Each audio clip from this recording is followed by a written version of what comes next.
I'd been advised by a colleague that I could go for a nice boozy weekend to the Cotswolds to a private press. I thought this would just be great fun, but it proved to be a real Damascene moment because I just felt totally at home.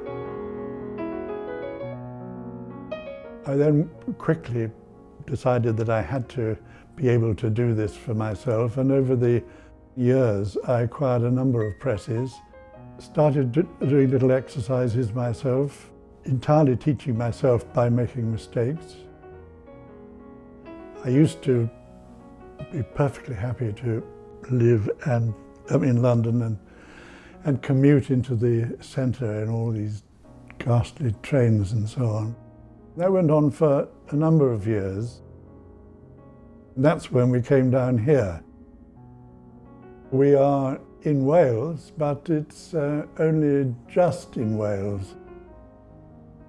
In the Wye Valley, 2 miles from Tintern, and the Wye flows at the bottom of the garden, so as the border between England and Wales. When we look out of our bedroom window, the trees we see are in England. It is a very, very beautiful part of the world, and we feel fortunate is the word, to be able to live in such a beautiful part of the country. We fell in love with it completely, and it was covered in wildflowers of primroses and wild garlic and bluebells, and we just thought this was heaven, and in many ways it proved to be.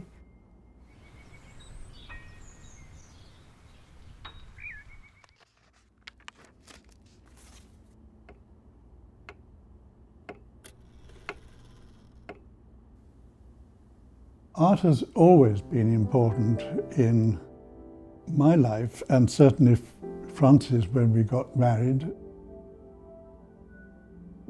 There were always pictures around my home when I was young. The moment I got to my early teens, I started to go to London on my own, and I would just explode with excitement. I kept thinking, why are these so cheap? Why can I even afford them when they're such wonderful pictures and really exciting artists?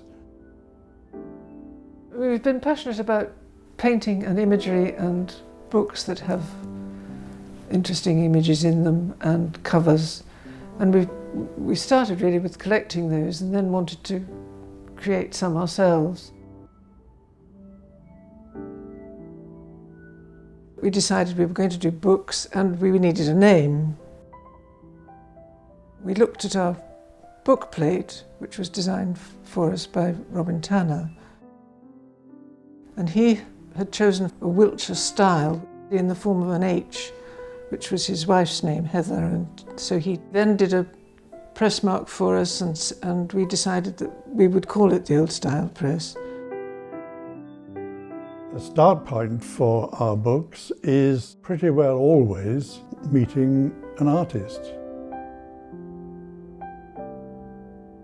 What we wanted to do was to work with original prints. Everybody's involved in the various processes which go to make up a book, the techniques of which, as they were in the old days.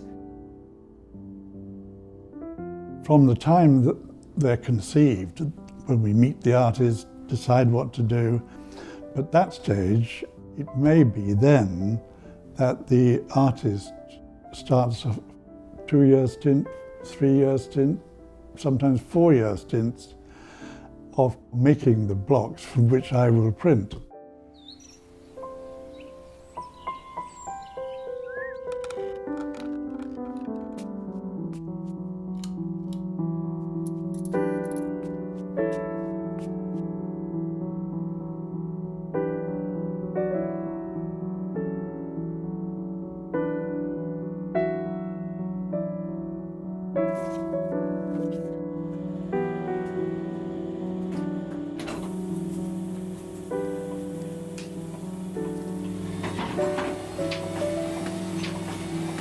Nicolas designs the books, prints the books. There came a point when we thought it would be nice if we could sometimes have handmade paper. Perhaps I could try making it, because the marvellous thing about this place is that our water comes to the house from a spring, which makes it very pure, and one of the components of making paper is very pure water. I tried not to mix making soup with making paper, but it was very much the same process. You chop up quite short lengths of plant, indeed shredded offcuts of paper, make it all into a sort of porridge, which you can then make into a sheet of paper. Some of the stuff she made, it was lovely, lovely to look at. It was beautiful. The marvellous thing about this book, I always think, is that the water from the hillside going down into the Wye made the paper. And so it somehow seems very significant that you can create the paper from the river, and then the river in an image is the paper.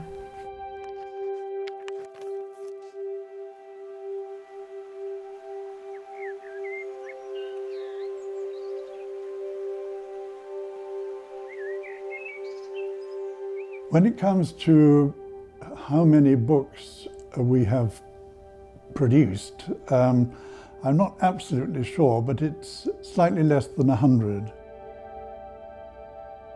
Some of the books we've done are large and complicated and have taken an enormous amount of time and effort. Some are rather smaller and have been done to give me a change, really. We've even done a number of miniature books, ones like that, which have been great fun to do, but actually there's more fiddly little work to do on the tiny ones than the really big ones. But on the whole, I'm proud of the list.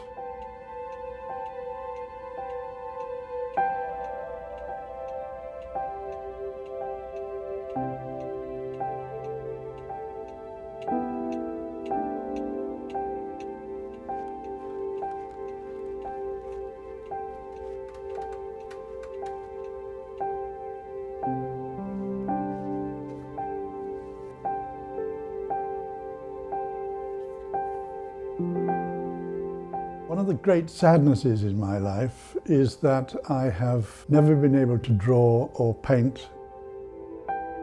I discovered that laying books out and designing books was something that I really could do. I was able to get an enormous amount of satisfaction from working with the artists and sometimes the writers. These have always given me great pleasure and have always been a great influence on the books we do. I was very young when I first became fascinated by certain pages which I looked at and I thought they were just so exciting. It was like looking into a theatre or looking into a new world, enclosed by the dimensions of the page, containing whole wonderlands, some with images and sometimes text, sometimes the two mixed up together. And this is what, above all, has been my main contribution, I suppose.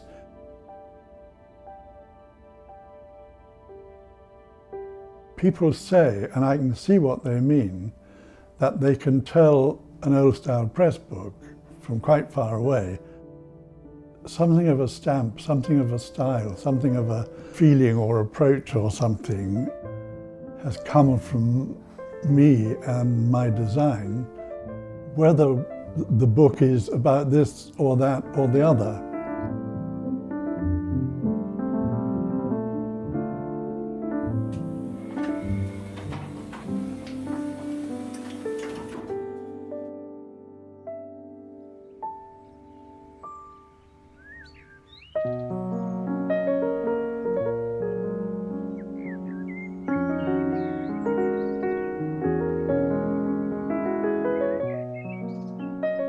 The one reason for doing all these books that we have never given any life to is making money.